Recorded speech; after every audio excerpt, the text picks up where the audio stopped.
میں جانتی ہوں یہ انتظار بہت مشکل ہوتا ہے، چاہے کسی چیز کے ملنے کا یا کسی آزمائش کے ختم ہونے کا یا کسی دعا کی قبولیت کا۔ دل نا امیدی کے اندھیرے غار میں بسیرا کر لیتا ہے کہ شاید اللہ مجھ سے ناراض ہے جو اب تک نوازا نہ گیا۔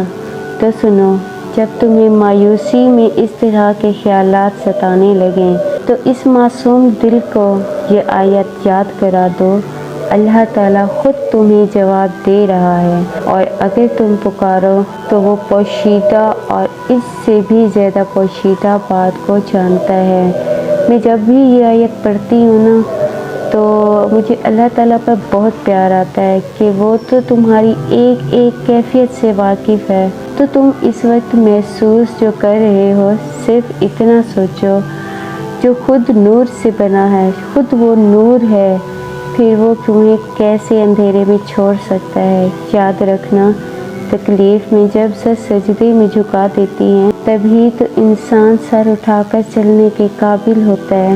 آزمائش صرف ان کے لیے ہے جنہیں اللہ تعالیٰ چاہتا ہے، اور وہ صبر کرتا ہے جو اللہ کو چاہتا ہے۔ یاد رکھو، وہ اپنے کاموں میں بہت محتاط رہتا ہے، اس کی تدبیروں کے طریقوں کو ہم انسان کہاں سمجھ سکتے ہیں۔ صبر کے بعد ہونے والے کام شکر والوں کو بھی حیران کر دیتے ہیں۔ یاد رکھنا، اللہ تم پر اپنی مصلحت کا سرا ضرور عیاں کرتا ہے۔ جو اشارے اللہ آج تمہیں دے رہا ہے انہیں نظر انداز مت کرو۔ تمہاری سسکیاں گواہ ہیں کہ تمہاری نگاہیں جن راستوں کی متلاسی تھیں، یہ وہی راہ گزر ہے، تم کیوں ڈر رہے ہو انجام سے۔ یاد رکھنا، ایک وہی رب ہے جو تمہیں گرنے سے نہیں، یاد رکھنا ایک وہی رب ہے جو تمہیں گرنے نہیں دیتا، چاہے دنیا تمہیں کتنا ہی گرانے کی کوشش کرے۔ وہ ایسا رحمان رب ہے جو کسی کا سوال رد نہیں کرتا، تو وہ تمہارے اتنا مانگنے پر مایوس کیوں کرے گا۔ قرآن پاک کہتا ہے اللہ وہ ہے جس کے سوا کوئی خدا نہیں، لہٰذا ایمان والے کو اللہ پر ہی بھروسہ کرنا چاہیے۔ بعض دفعہ اللہ کچھ دروازے تمہاری بہتری اور حفاظت کے لیے بند کرتا ہے، لیکن تم اپنی تکلیفوں کو انہی دروازوں میں پھنساتے ہو، پھر وہ تکلیف مزید بڑھ جاتی ہے۔ بالکل پریشان ہوئے بغیر اپنے رب پر آنکھیں بند کر کے یقین رکھو، اگر ایک پھول نہ ملا تو ہو سکتا ہے اس نے پورا باغ تمہارا مقدر کر رکھا ہو۔ دعا ضرور مانگو، بار بار مانگو، مگر صبر کے ساتھ۔ اس کی مصلحت پر یقین رکھو جو اس وقت ہو رہا ہے اور جو ہوا ہے، اور اس میں بہتری ہے تمہارے لیے۔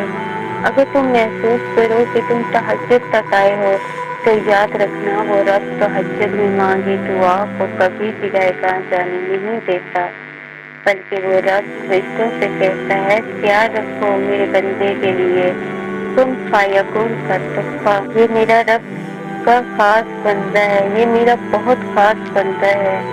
زندگی کی آدھی پریشانیاں اور تکلیفیں اس وقت آسان ہو جاتی ہیں جب انسان اس بات پر گہرا یقین کر لیتا ہے کہ وہ کبھی بھی تمہارے لیے برا نہیں چاہے گا۔ یاد رکھو، اس کی دسترس میں ہر زخم کا مرہم ہے۔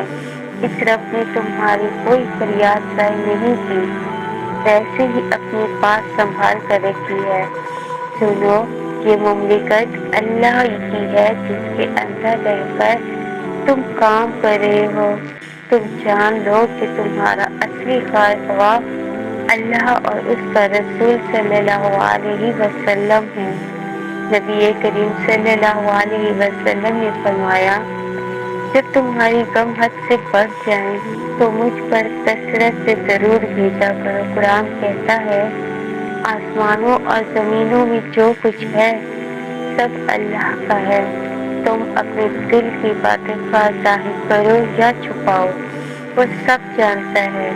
یاد رکھو، وہ رب تمہیں سن بھی رہا ہے اور دیکھ بھی رہا ہے۔ اس کے صرف ایک گن کی دیر ہے، وقت تدبیریں، جذبات اور دنیا والوں کی سب تدبیریں ناکام ہو جاتی ہیں۔ بس وقت کی بات ہے۔ تمہیں اس زندگی میں معاوضے دیکھنے کو ملیں گے اور وقت ہے اپنے صبر کے ساتھ، یقین کے ساتھ آنسوؤں کا اجر لینے کا۔ یہ کوئی عام بات نہیں بلکہ یہ ایک اشارہ ہے ان خوشیوں کی جانب جن سے اللہ ان قریب تمہیں نوازے گا۔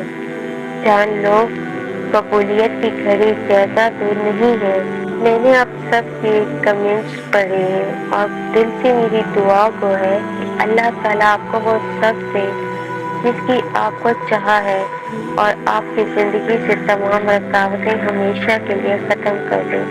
آمین۔ جزاک اللہ خیر۔